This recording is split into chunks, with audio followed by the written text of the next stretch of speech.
Welcome. Today I just want to share something from my own experience. This isn't a meditation, it's more of a reflection.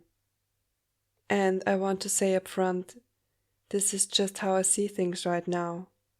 I'm not claiming to know everything or to have the final word on awakening. But I've noticed something in certain non-duality teachings that, in my opinion, can actually be harmful. And I feel called to speak to it, because it can leave people doubting their own journey, or even have serious consequences. There is a form of teaching in non-duality that says, all suffering is created by the mind. And in some cases, that's true. For example, let's say your mind imagines a whole future. You throw away your life, become a spiritual teacher, lead retreats, talk on stages, and you're already stressing about something that hasn't even happened, and maybe never will. That kind of suffering is mind-created. You're not here. You're 100 steps ahead, lost in imagination. And when you come back to the present moment, the story and the stress about it fall away. I have no issue with that teaching. But here's where I think it gets dangerous. Not all suffering is created by the mind. If you break your leg, that's pain, not just a thought. If someone is starving, that's not just an illusion, that's the body suffering.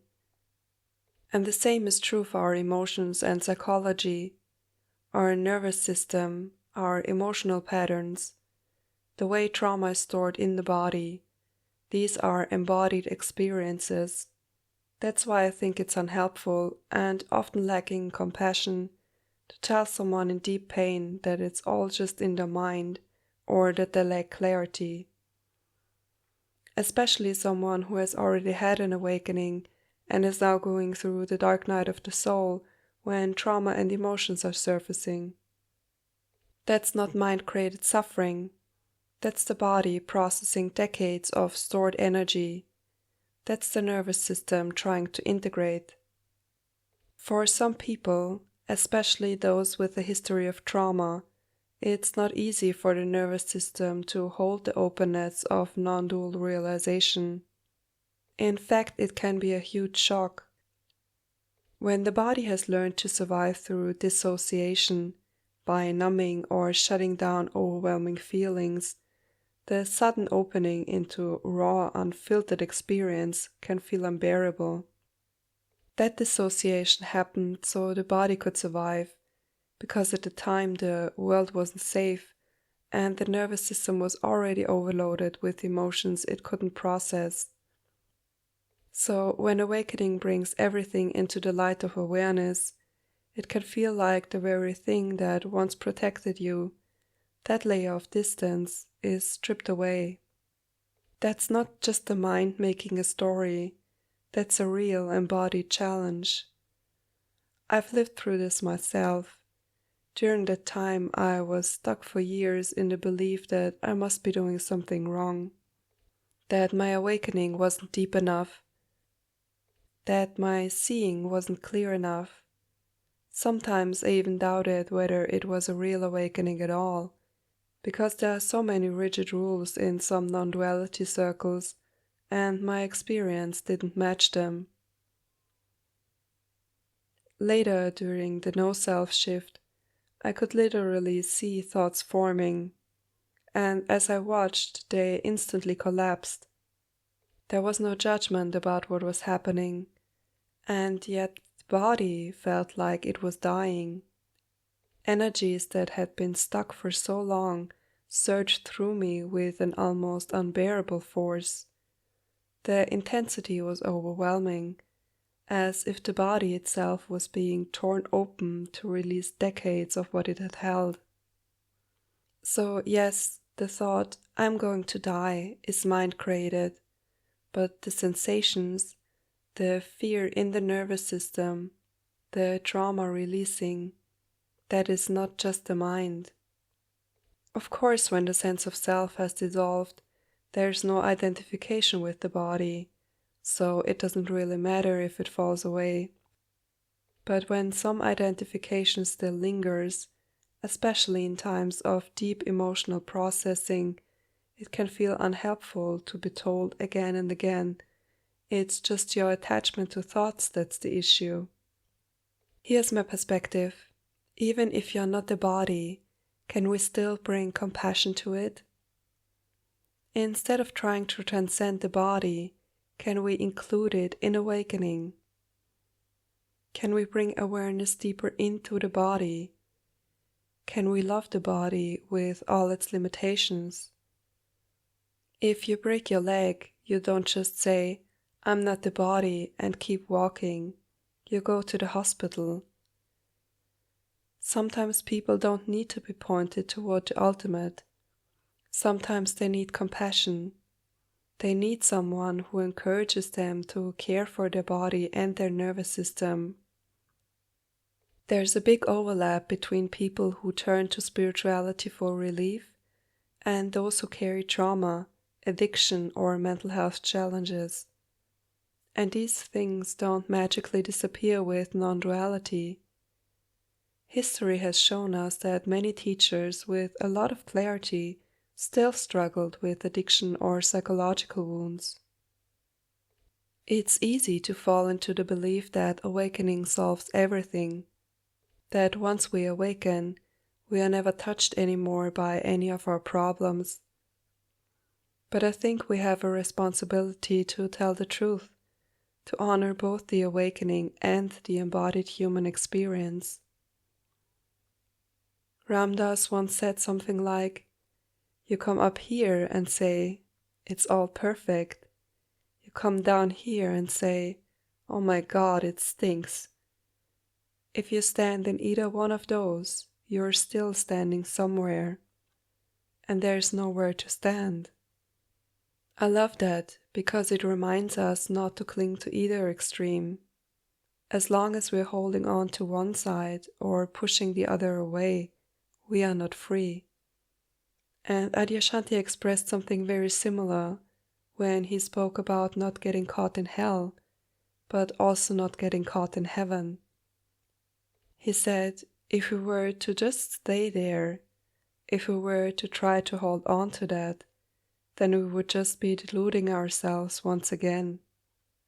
It may be a higher level of delusion than being caught in the egoic state of consciousness, but it's a state of delusion nonetheless, because it's really not complete. It's just the opposite of the egoic state. The truth, the ultimate reality, is beyond pairs and all opposites. The goal is not to go from being a somebody to being a nobody. The truth is beyond both.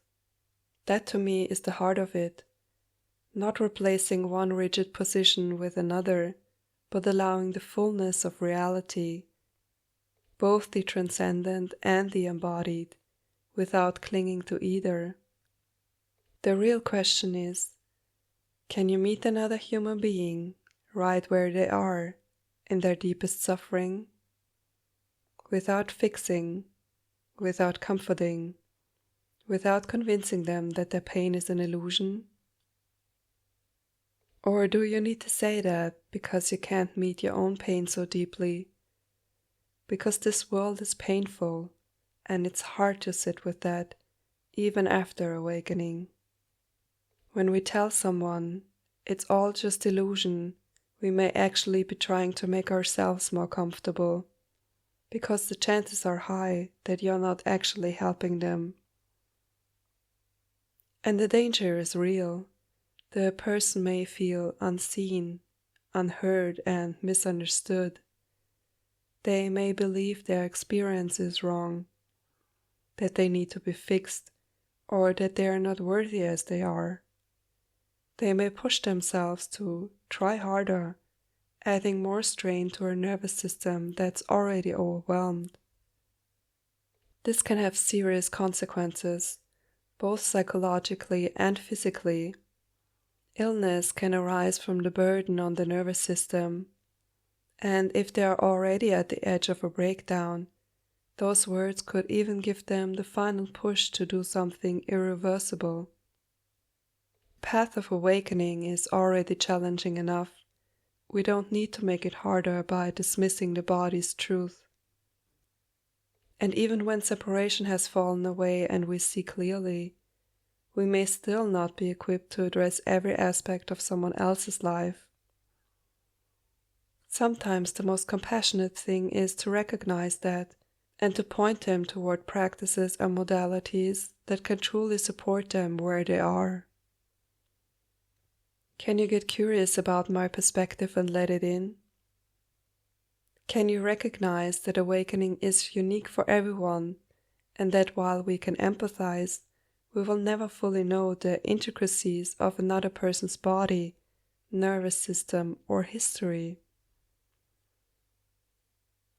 Maybe just take a moment right now. Notice what happens in you as you hear this. Do you feel it somewhere in your body? Does it bring up tension? Or maybe even relief that you don't have to know everything? Or does your mind immediately reject it as a way to protect you from feeling? You don't need to fix anything. You don't need to change anything. Just notice how your system responds when you allow the idea that suffering isn't always just in the mind, that the body has its own truth, that this world can be so painful, sometimes breaking your heart again and again. How does it feel to let that in? For me, awakening didn't erase the body's experience. It changed how I related to it. And I feel that honoring the body, its pain, its trauma, its needs, is part of embodiment. That's what makes awakening real, lived and human. So I'm curious how this resonates with you. Have you experienced something similar on your path? Do you feel the tension between it's all in your mind and the body's reality? I would love to hear your reflections in the comments. Thank you for listening.